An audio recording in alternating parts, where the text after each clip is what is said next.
Mas na prática, como medimos isso? Como somos produtivos de verdade? Porque ocupado aqui todo mundo é. É verdade, é verdade. A questão é, você que está nos ouvindo aí, se você é ocupado ou se você é produtivo. Tem uma grande diferença aí.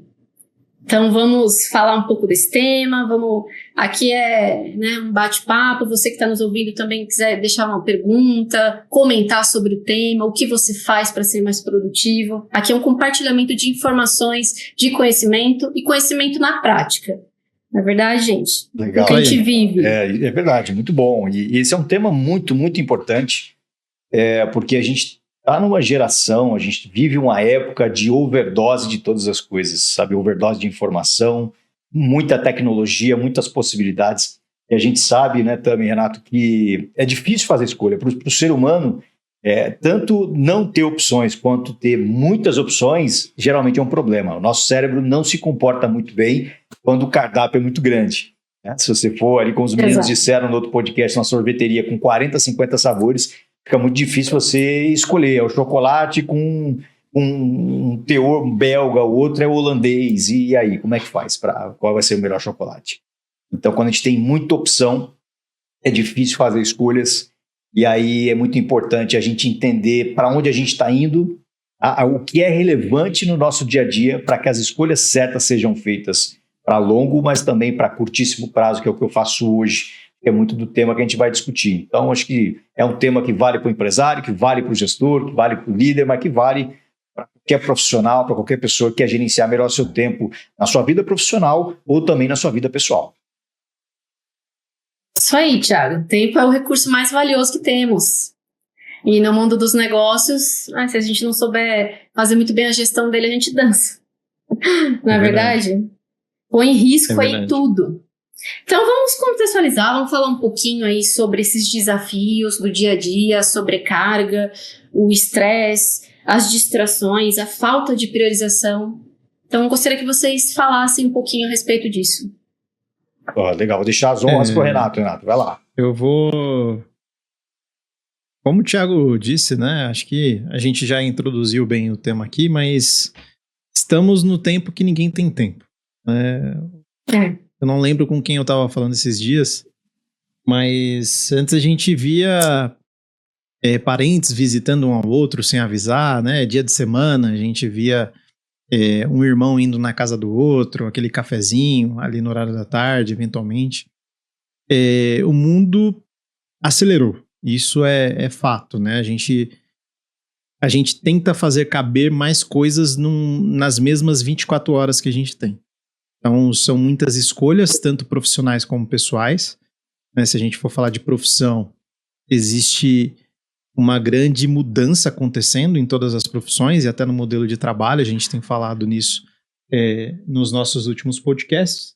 E falando da nossa vida pessoal também, a gente tem muitas opções de lazer, de entretenimento, principalmente o entretenimento, né? Que aí a gente entra no universo da rede social, de estar sempre informado com coisas que eventualmente a gente levaria anos para saber, sei lá, na década de 20 a gente sabe ao mesmo tempo.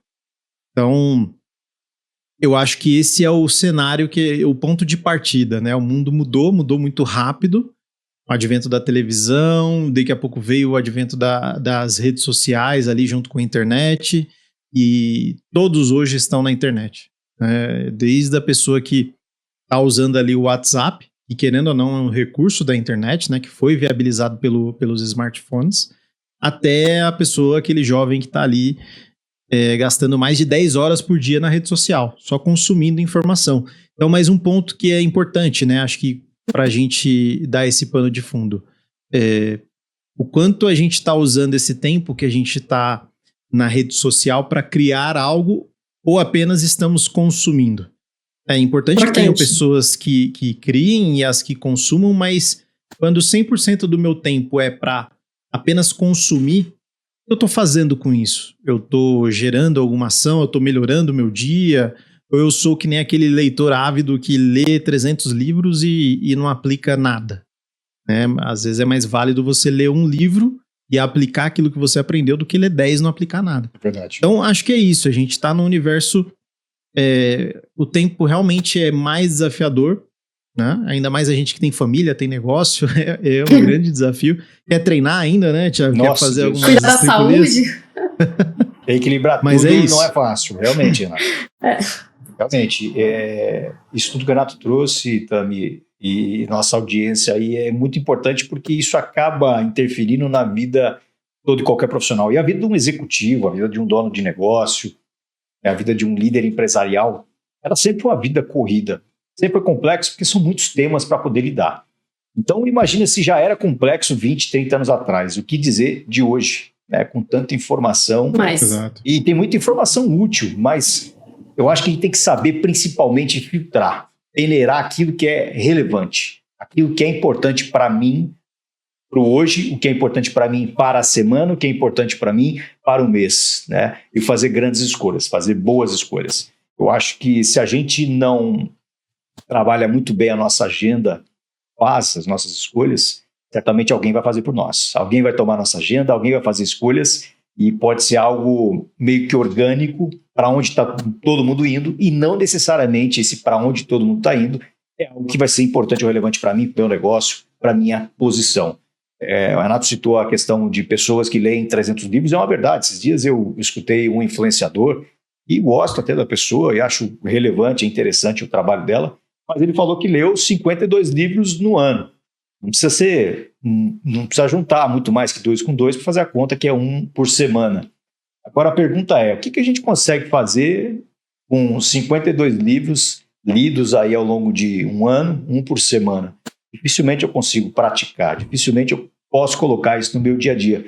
Então é sobre fazer escolhas. Talvez para esse influenciador, para esse palestrante, seja interessante porque ele vai pegar tudo isso, ele já tem um método, ele vai depurar aquilo, ele vai colocar num programa, ele vai colocar no treinamento, numa capacitação, numa imersão. Agora, para um empresário, para um líder de negócio, até para um pai de família, isso talvez não faça muito sentido. Talvez ler bons 5 livros e colocar aquilo que é bom na prática todo dia, isso sim vai criar novas trilhas neurais, vai criar um novo caminho de trabalhar, gera mais eficiência para o meu dia a dia. Então, acho que calar um pouquinho da frequência neurótica do que acontece e do que somos bombardeados, a fim de que a gente faça as boas escolhas, esse é o ponto principal. E não é fácil. Um ponto que eu quero destacar é que não é fácil.